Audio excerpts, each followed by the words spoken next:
La Nikuda qui est difficile pour le jour de Rosh Hashanah et la préparation de Elul, c'est parce qu'en fait, on n'arrive pas à se placer réellement dans cette mitzvot de ce que représente Rosh Hashanah ou les Maaseh, on est jugé. On est jugé, Sifrei Machaim, Sifrei Metim, c'est quelque chose de très, très kaved et de très lourd. Alors il y a d'un côté le côté de la fête, le côté Chag, etc. Bien le côté aussi du jugement. Et ce jugement doit créer normalement, pas il doit créer, c'est-à-dire qu'il est censé normalement réveiller un pachat chez nous, réveiller une peur du Yom Hadin. Pas une peur du Yom Hadin parce qu'on cherche à te faire peur. C'est pas ça la matara. Il ne cherche pas à faire peur à quelqu'un. Bon, alors là, on aurait beaucoup plus à gagner par l'amour envers lui que de la peur envers lui. Comme un papa. Si tu dis à un papa, qu'est-ce que tu préfères? Tu préfères que ton fils il t'aime ou il a peur de toi? Vas-y qu'il m'aime. J'ai besoin qu'il ait peur de moi. Je perds tout s'il a peur de moi. Il va même mentir peut-être. Alors que s'il m'aime, au contraire, au nom de cet amour, il va tout me donner, mon fils. Donc bon, alors là, on va dire qu'il a plus à gagner d'avoir de l'amour que de la peur. Et si c'est comme ça, alors pourquoi Rosh Hashanah, sauf, représente un jour de parade, un lien de parade. Alors il faut faire très attention à Botaï. Il faut faire très attention. On n'est pas en train de contredire la shkafa Klalid contient tout le temps, que Mitor Ava, Yoter Gdalor, c'est beaucoup plus grand que Mitor Ira. Vadaï, que la voda qu'on fait Mitor Ava, elle est plus grande que la voda qu'on fait Mitor Ira. Ça c'est Vadaï. Ça c'est la shkafa Nechona qu'on tient à Rabotaï. Seulement, il ne faut pas se tromper. Il faut faire très attention. À cause de tout ce qu'on entend, hein. Il y a des chitotes qui parlent dans tous les sens, droit, slave, rabat, tout ce que vous voulez, etc., qui nous laissent entendre quelque part. Il n'y a pas de place à l'Ira. El Makom l'Ira. C'est rak Ava, rak Divikud, khoulé. Il faut bien comprendre une chose. Il est impossible, Rabotaï, d'arriver envers Hachem, Bedarga shel Ava, si d'abord tu n'es pas passé par l'Ira. C'est impossible. Envers Hachem, c'est impossible. Ben Adam la Havero, ça peut exister ça. Mais même là-bas, je vais vous montrer que là-bas aussi, c'est dérangeant. Là-bas aussi, c'est dérangeant. Il faut qu'il y ait forcément d'abord un rapport de Ira. Et sur ça, tu peux construire maintenant un rapport de Ava. Mais tu ne peux pas, Bichlal, dire non, la Ira, ça ne me convient pas, la Ira, ça me stresse, ça me frustre, je sens que c'est de la menace et ça me donne pas envie de travailler quand je sens qu'on me menace, etc. Je préfère qu'on me raconte des belles histoires. Avec un rapport, sympathique, gentil, détendu, où c'est papa, il est gentil, on lui saute dans les bras, on aime bien être avec lui, etc. Voilà. Et ça, c'est beaucoup mieux. On préfère ça à Rabotaï. Impossible. C'est impossible, Rabotaï. On ne peut pas arriver à cette chose-là. Le parad Rabotaï est nécessaire. Pourquoi c'est comme ça? Parce qu'en fait, chez Hachem, Rabotaï, il y a cette notion, et cette notion qu'on va pouvoir comprendre même ailleurs. Chez Hachem, la notion, c'est Avinu Malkenu. Avinu Malkenu. Nachon, chez Abba. Avalu Malkenu. Ou Abba, ou Abba, et Abba, automatiquement, Abba, ça laisse entendre Ava, l'amour d'un père. Que le papa, il est merachem à la banim chez nous. Ça, c'est le côté Ava. Mais il n'oublie pas, ou Malkenu. Malkenu, c'est dire quoi? C'est dire qu'il est Melech. C'est quoi la chose? Qu'est-ce que tu veux me faire entendre par là? Je vais faire entendre par là, Shachem lo mevater à la malchut shelo. Abba yachol imcho al kvodo, Melech lo yachol imgod al kvodo. Un père peut pardonner son kavod, mais un roi, il ne peut pas pardonner son kavod. C'est-à-dire que la côté malchut d'Hachem kaviachol ne lui permet pas kaviachol d'être merachem alecha. Il ne peut pas. Le côté Abba, oui, mais pas le côté Melech. Ça veut dire quoi? Ça veut dire que tu ne peux pas, Bichlal, installer dans ton rapport avec Hachem un rapport qui est uniquement basé sur de l'amour et de la rahmanout. Où toi, maintenant, tu vas trouver un moyen de concilier le fait de ne pas être en règle avec Akadosh Baruch Hu, ouais, en te donnant l'argument de dire Zaba, ou Evoti, ou Merachem alay, ou Yerachem alay, ou Imcholi, il va me pardonner, il ne va pas m'en vouloir, parce que sauf, on y a ben chelo. Kol mi sheomer Hashem vatran, vatrim imraou. Chaz v'shalom. Asur la gueule Hashem vatran, Hashem n'est pas vatran. Pourquoi? Pas parce qu'Hashem ne t'aime pas pour ça, parce qu'il est Melech. C'est-à-dire qu'il y a, comment dire, en communion, et ça c'est la chose qu'on a du mal à concilier. Il y a en communion ces deux choses en même temps. D'un côté, mamash, la malchut, et de l'autre côté, le Abba. Et le Abba ne peut pas être concilié sans la malchut. Il faut qu'il y ait cette notion de malchut. Donc ce pachad doit exister. Maintenant, que représente ce pachad? Pas un pachad, comme nous on comprend, Rabotaï, une menace de punition. Parce que même si tu dis que mon père c'est le roi, mais ça va, mais il n'a pas une volonté de vouloir me faire du mal. Ouais. Et la main, ça veut dire qu'il veut simplement ne pas me laisser vivre dans un efker, dans une efkeroute, dans un matzab où j'ai l'impression que sous prétexte qu'on peut me pardonner, à ce moment-là, j'ai pas à me prendre la tête trop sur le côté parade des choses. Non, ça, Hachem, il ne veut pas. Mais dans le côté Vadaï qu'Hachem est Merachem. Baruch il est Merachem. Donc, de quel parade on parle, en Botaï? Le parade dont on parle, c'est de prendre au sérieux les choses. Voilà de quoi on parle. On ne parle pas d'un parade d'être puni. Tu vis avec la peur, même le Rambam, il écrit ça, il disait parade chez l'Amares. Il dit là-bas, c'est Irat Anshe Amares, comme ça il dit. C'est là, qu'on va être puni, on va faire Yoginam, on va brûler, ça ne va pas me porter bonheur. C'est presque il parle comme des chrétiens. Ça ne va pas me porter bonheur, ça va me porter malheur. Et il a 10 millions. Ouais, et après, je ne vais pas réussir dans mes affaires. Et après, si je fais comme ça, on va savoir ce qui va m'arriver. Tu parles comme un goy, là. C'est pas, le rapport d'Hachem, c'est pas un rapport de sgoulotte et de ignanim. Tu fais ça, tu auras du bonheur. Tu fais ça, tu auras du malheur. C'est pas ça le chat Raboutaï. Hachem veut que je comprenne que ce n'est pas Efker. Le rapport avec Hachem n'est pas un rapport Efker. C'est un rapport où les données sont des données Rabotaï qui sont des données Chashuvot, mais des données qui sont données très très importantes, pas comme des relations de Ben Adam. Dans les relations de Ben Adam, quand je te dis maintenant je t'interdis de te garer ici, tu t'es garé ici, je t'ai mis un knas. Ouais. Maintenant, je peux avoir du mal à comprendre la logique de la chose. Bon, la logique, je la comprendre comment? Bon, je n'ai pas envie que ce soit encombré. Je n'ai pas envie que cet endroit soit encombré, donc c'est pour ça que j'ai mis un knas. Mais le rapport, Bichlal, du knas par rapport à la chose, c'est juste pour me faire de la pression. Si je pourrais la pression. Parce que normalement, je devrais comprendre de moi-même. Je ne comprends pas de moi-même, alors tu m'as mis un knas. De quoi on parle? On parle d'un abruti, on parle d'un ahmar. L'ahmar, il faut lui mettre des knasot pour qu'il comprenne les choses. Mais normalement, il devrait comprendre de lui-même, Rabotaï. C'est ça le pshat quand on parle de Iran vers Hachem? Non, c'est pas ça le pshat. L'Iran vers Hachem, Rabotaï, c'est prise de conscience. Prise de conscience du sérieux que ça représente. On ne rigole pas. Et on a une preuve de ça dans la Gemara d'Ambraham. Une preuve extraordinaire. Rabbi Yochanan ben Zakkai, Pitom Chala, il est tombé malade. Mais c'était déjà la dernière maladie où il allait rendre son âme. Il était en train de mourir, quoi. Il était mourant. À Talmidim, tout de suite, ils ont entendu que Rabbi Yochanan est malade. Bah où les vaquers autour. Les vaquers étaient ils sont venus lui rendre visite. Et quand ils ont vu Rabbi Yochanan, les Talmidim sont rentrés. La Gemara nous raconte que Rabbi Yochanan s'est éclaté en sanglots. Il s'est mis à pleurer. Et les élèves, ça les a choqués. Il dit, Rabbi, lama taboché. Pourquoi tu pleures? Parce que tu as peur de mourir, etc. Il leur laisse comprendre que oui. Il a dit, attends, Patisha Gadol, Auror, Maravi, Neshera Gadol, il lui donne des Toharim. Il lui débite tout un listing de Toharim, c'est-à-dire de titres, de louanges et de ça, pour montrer aux Américains que, par exemple, si on est allumé, il dit, s'il y a de la lumière dans le monde, c'est grâce à toi. La lumière rouchanite ne peut exister dans le monde que grâce à toi. Maintenant, si toi, qui es la lumière du monde, tu te mets à nous donner l'impression que tu as peur du Yom Hadin là-haut, alors qu'est-ce qu'on va dire nous? On est morts, nous. C'est fini, on n'a plus rien à espérer, Balbena. Comment tu peux avoir peur? Et là, à ce moment, il leur explique la peur qu'il a. Il dit, mais vous ne comprenez pas? Si j'allais devant un Meler Bassar Vadam, si j'allais maintenant être jugé par un Meler Bassar Vadam, ouais, de chair et d'os, et que maintenant, ce Meler-là va me juger d'une manière impitoyable, il va être dur avec moi, il va être koès alay. Son kaas ne me fait pas peur. Pourquoi? Ce n'est pas un kaas olam, ce n'est pas un kaas nitzri. C'est un kaas qui va passer. Il va passer le temps qu'il est mêlé, ou bien le temps qu'il va oublier, ou bien le temps qu'il va partir en vacances, il va revenir et ça va lui sortir de la tête. Donc ce n'est pas quelque chose qui est éternel quand c'est un Bassar Vadam. S'il est makpi sur moi, ce n'est pas une kpeda éternelle. S'il me punit, ce n'est pas une punition éternelle. Il est en train de débiter, embêter une liste d'exemples où les maasés, ils te demandent, j'ai pas peur de Bassar Vadam. Hachem, j'ai très peur. Parce que si Hachem est kohez et kaas olam, si les makpiz et kpeda olam, si j'ai perdu mon kavod envers lui, c'est une perte olamite. Wow. Là, il nous fait comprendre Rabbi Yochanan le problème. Le problème qu'on a avec Hachem, c'est qu'Hachem, Rabotai, tu ne peux pas être dans un matzav kaviachol où tu ne conviens pas dans ton rapport avec Hachem et croire que dans ce matzav-là, tu peux avoir un rapport avec Hachem. C'est l'omatim. C'est pas un bassar vadam. Hachem, c'est pas un bassar vadam qu'on peut bouger, on peut changer d'humeur et changer de caractère. C'est nitzri, bichlal. Donc, tu dois faire attention et prendre au sérieux les choses. Maintenant, de quoi il a peur, Rabbi Yochanan? Regarde de quoi il a peur.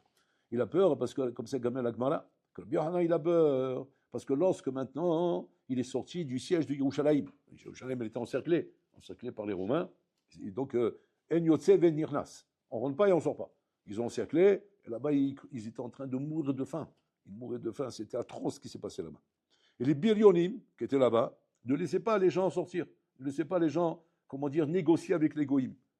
Et Rabbi Yochanan ben Zakkai faisait partie des modérés, des métounim, que lui disait, il faut aller négocier avec eux. On ne peut pas rester dans ce matzav là où on est en train de mourir comme des mouches, on tombe comme des mouches, on n'a plus de quoi manger, on n'a plus de quoi survivre. Et donc ils sont en train de nous tuer à petit feu, sans se battre, sans rien. Donc il a dit, il faut négocier. Mais les birionim n'étaient pas d'accord. Les birionim avaient la force d'empêcher Rabbi Yochanan ben Zakkai, qui était le gadolador, de sortir aller voir le chef des Romains. Toi, qu'est-ce qu'il a fait Rabbi Yochanan ben Zakkai? Vous connaissez l'histoire. Il a fait croire qu'il est mort. Il y a sous les Vaya. Ils ont fait ça les Vaya.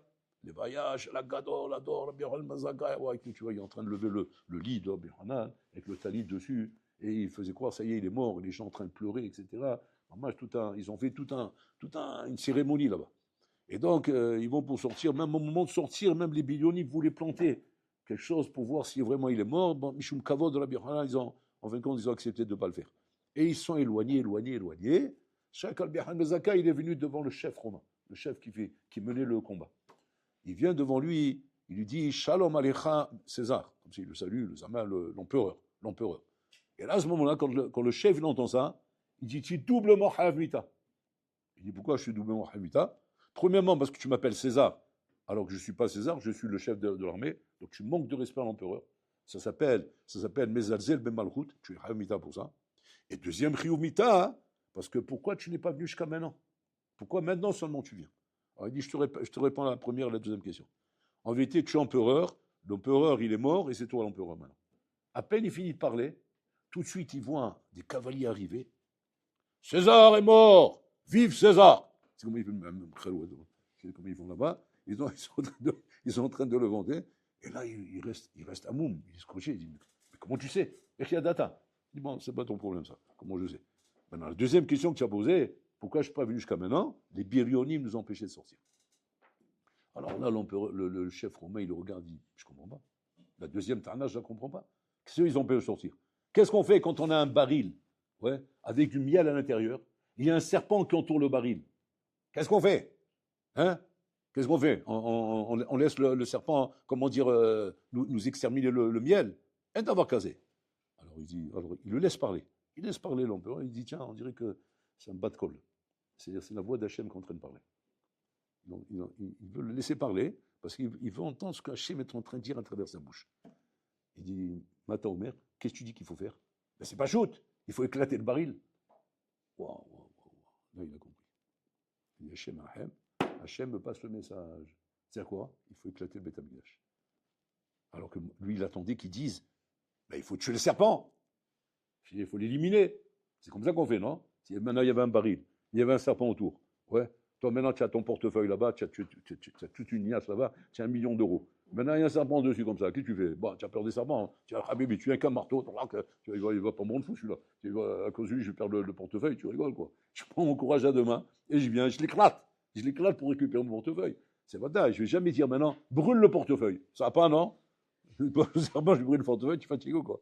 Alors là, il dit incroyable. C'est-à-dire que moi, quand il y a enlevé le cerveau à cet abruti-là, moi, je peux me donner le message de ce qu'Hachem veut faire ici. À ce moment-là, qu'est-ce qu'il lui dit l'empereur? Il dit, Tevakesh Mashou.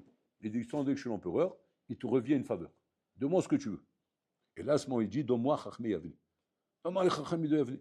C'est-à-dire quoi? Les 5 Chachamim qui restaient, qui étaient à Yavli, où avec eux, il va reconstruire la Torah, etc. Après que tout va être exterminé.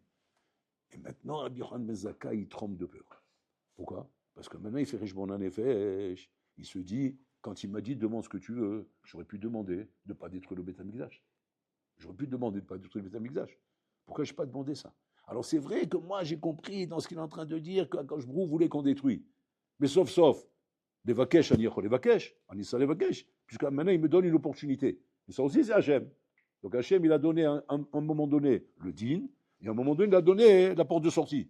Donc il m'a donné la porte de sortie. La mal au Bachartézé. Là, il a eu peur, Rabbi Yochanan ben Zakkai, Kaviachol, qu'il n'a pas fait un cheshbon sérieux. Et par rapport à ça, il a peur du Yom Hadin. Il a peur d'arriver là. Regardez sur quoi, Rabotai, un homme, il a peur du Yom Hadin. C'est-à-dire, de quoi on a peur, Rabotai? On n'a pas peur des Averot, de tout ce qu'on fait, parce qu'il y a la tchouba. Il y a la tchouba, bon, alors là, il a prévu la tchouba. Et un homme, il peut faire tchouba, C'est ce qu'on étudie en ce moment, et Loul, on étudie tout ce qui est tchouva, etc. Et on a la porte de sortie, on a la porte de la tchouva. La porte de la tchouva, Rabotai, c'est pas une porte qu'on doit négliger, qu'on doit prendre à la rigolade. C'est une porte très sérieuse. Donc c'est-à-dire, dès qu'il faut prendre ça sérieusement, on a la tchouva. Ok. Mais par contre, il y a un problème, Rabotai. Le Chazonish, il disait comme ça, Shimutav, Shadam, It'e, Kol Achem Shelo, Shit'e, qui se trompe dans l'alacha, mais qui ne se trompe pas dans l'ashkafa. C'est quoi, il se trompe dans l'alacha? Pendant des années, le bonhomme, il croyait, Shimutar Levachel Beshabbat. Il croyait qu'on peut faire que le Shabbat. Qu'est-ce qu'il faisait, cet abruti-là? Pendant le Shabbat, il faisait les entrecôtes. Ouais, il faisait les entrecôtes, et comme ça, il disait, waouh, moi j'adore le Shabbat. On est que Shabbat, Habébé, waouh, qu'est-ce que j'adore. J'attends ce jour-là. Chaque les gens, ils se demandent, mais je sais pas, il n'a pas l'air d'un grand sadique celui-là. Je comprends pas. Pourquoi il aime tellement le Shabbat? C'est aussi Moukir Shabbat. C'est quoi, c'est le Madriga celui-là? Alors ils sont venus me voir, ils ont dit, dis-moi, qu'est-ce que tu as Shabbat que tu aimes tellement? Qu'est-ce que le Shabbat? Les entrecôtes. Attends, comment tu fais ça? Il dit, ben, à la hèche. Quoi? Shem Rahem, tu m'as Shabbat. Il dit, Mshouga, et Khaton c'est d'avoir casé. Le Chazon, il dit, ça, Bolorlam, il peut s'arranger avec toi. Il peut s'arranger avec toi. Même si Nachinami, tu as fait comme ça, tu croyais que c'est Mouta, et alors que c'était Assour, Hachem, Yachol, Istader, Itra. Où est-ce qu'Hachem, il a un problème avec toi, Rabotai? C'est dans l'Ashkafa. C'est quoi l'Ashkafa? L'Ashkafa, c'est Shadam Omer Moutar. Quand l'homme, il commence à dire, non, c'est Moutar, il n'y a pas de problème. Qui a dit qu'il y a un problème ici? Mais un marché, je peux rien. Des fois, je parle avec les Bahourim, et des fois, je leur balance comme ça, surtout les premières années. Mais attention, j'ai rien contre les premiers. Simplement, c'est un exemple. Je balance comme ça à Rabotai. Rabotai, il ne faut pas aller à la plage mixte. Et là, tu les vois tous comme ça changer de couleur. Puis Tom, il ne regarde plus. C'est-à-dire, il me regardait bien dans les yeux. Ah, qu'est-ce que tu as dit? La plage mixte, je te parle avec toi. Qu'est-ce que tu es en train de rigoler? Je parle avec toi, c'est quoi la plage mixte? Comment tu vas à la plage mixte? Maintenant, qu'est-ce qu'il répond le bonhomme? Il dit non, mais qu'est-ce qu'il y a de mal? C'est pas si grave que ça. Je fais rien là-bas. Je commence pas avec les meufs là-bas, rien du tout. Simplement, voilà, je vais me baigner là-bas. Non, putain, bon, parce que ça ressemble plus à une plage. Voilà, c'est tout. Une plage est une plage quand c'est mixte. C'est une plage avec des mecs là-bas. Ouais, en plus les chassidim, avec leur talier, leur streimer, les trucs comme ça, avec les godasses et tout, ils rentrent là-bas dans. C'est un mikvé. C'est plus une plage. Moi, je veux pas un mikvé, moi, je veux une plage. Alors, je cherche une plage, c'est une plage mixte. Maintenant, Mania, c'est pas moi qui a voulu comme ça. C'est ça la norme du monde. La norme du monde, elle est comme ça. Bon, allez, tu développes une ashkafa, là. Si au moins tu me disais, vous avez raison, Gora, c'est assourd. Mais j'y arrive pas encore. Mais je veux y arriver. Si tu viens comme ça au Jashana, avec des dossiers en cours, mais des dossiers que tu es prêt à traiter, bon, alors là, il n'a pas de problème avec ça. Pourquoi? Parce que là, il a mis Hachem te dit, tu peux m'appeler Abba. Parce que là, tu ne manques pas de respect au Malkenou. Tu ne manques pas de respect au Meler. Parce que tu viens avec le dossier. Le dossier, il est traité. Mais si jamais tu viens, tu te fous de moi.